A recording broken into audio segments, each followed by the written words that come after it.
a matter of fact, each room, and you try to figure out an escape route, at least two way of getting out. Usually there is. If there isn't, that's when you discuss with your family. Well, there is only one way of getting out. You know, if you're in this room, you have to get out this way, and that's what you have to do. You also want to discuss with them once you get out of the building to have a common meeting place, like a area where everyone knows that if there's a fire and we get out and we get separated, we all have to meet up at this spot. All right? Maybe it's the neighbor across the street, or maybe it's a corner store, or maybe it's an intersection. But everyone in your family that lives in that house with you, or apartment, you want them to understand, including the younger kids, that if we have to get out, this is where we're going to meet up. And you want to practice that as a fire drill, just as how the kids might practice a fire drill in school. You want to practice that for your home also, and make it as real as possible. Most fires usually happens when you're sleeping. So maybe you have the drill at night when everyone is in sleeping. Use that smoke detector. Press the button, the test button, and pretend that the smoke detector is going off.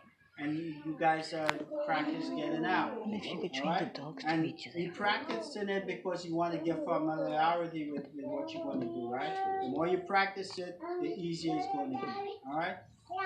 If you wake up in the night and the apartment is full of smoke, you want to be able to tell them if the apartment is full of smoke, how you want to get out. You want to get as low to the ground as possible and try to get out.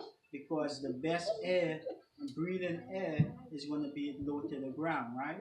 So you want to maybe crawl on your hands and knees and get to that exit, and then get out of the apartment or the house, right? And that's what you want to practice with the family. Maybe once a month, once every 2 months, where you practice, especially with the kids. You want to practice with getting out, right? Now, the reason for having a common meeting place outside is for in case that someone doesn't show up, right? Maybe you went. But thank you.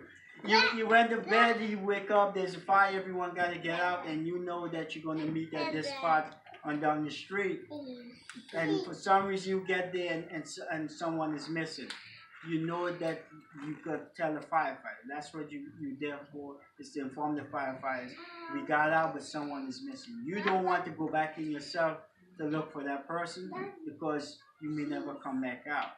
And that person may not be in the apartment. They might have come out, right? And maybe someone went in and took, if it's a young kid, someone might have saw them coming out and take them to a different spot, not knowing they were supposed to be meeting you there, right? If it's an adult, they might have got sidetracked, and instead of coming to the spot, they may have tried doing something else and went somewhere else. And but you, not knowing that, you think they're inside, you go back in, and now you put yourself in danger when they already safe. So you never want to go back into a burning building. You want to wait, tell the firefighters once they get there that someone is missing, and the firefighter is going to go look for that person. All right, and that's the reason for having that meeting spot outside. Um, with the cold weather coming up, a lot of people use space heaters to heat their home, right? And that's in itself is not bad. What is bad is if they might have bought the wrong type of space heater, and also how they use it, right? So if you're buying a space heater, if you know someone that uses space heater to keep the apartment or the room warm in the wintertime, you gotta let them know. Listen, buy a space heater that when it tips over, it have that automatic shut off that would shut it off. All right.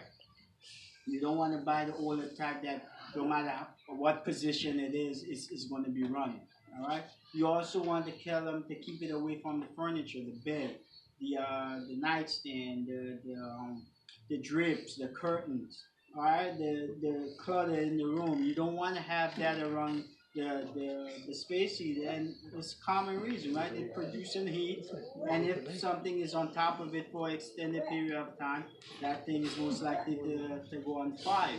So you got to tell them, keep an area at least 3 feet circumference around that space heater. You don't want it close to the bed, because in the middle of the night when you wake up to go use a bathroom or something, you might throw that comforter off, cover that space heater, and you might start a fire that way.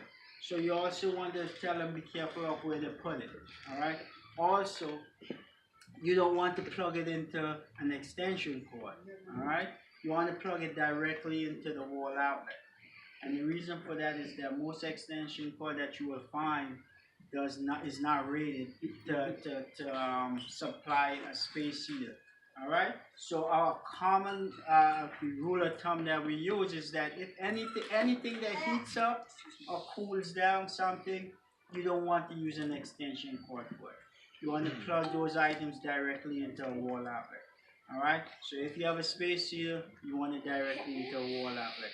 If you have a toaster oven, a microwave, right, directly into a wall outlet. Your refrigerator, your dryer, right, directly into a wall outlet. Your AC in the summertime, directly into the wall outlet. You don't want to use an extension cord, because what happens is that those appliances cause so much current that it overheats the wiring, and that could cause the wiring to go on fire. And if you have carpet in your room, or if you have anything that might be close to flammable on that, it's going to start a fire. Alright, so anything that heats up or cool down, you plug directly into the wall. A lot of people get extension cords and I guess power any item. You'll run it, maybe the TV across on the other side of the bed or something like that. If there's no outlet where they want to put that TV, so they plug in the extension cord on one wall and run it across the room to plug in the TV, and then they look down and they're like, I don't like that wire there, let me cover it up with an area rug or something like that. Right? Bad idea, because what happens? You cover it up, you don't see it, but it's still there, and you walk in that area, right? So eventually, by you walking and the foot traffic, you will probably break the wiring in that extension cord. And the rug on top of that, the wire, the extension cord is already generating heat, and eventually the wire is going to fray and you're going to start a fire with that extension cord, right? So if you want to use an extension cord, do not hide it on any of the route. Do not hang it on nails around to go across a room or something like that. You want to be able to be visible and put it in a position where it's not going to be stepped on or where you could break that wire. All right?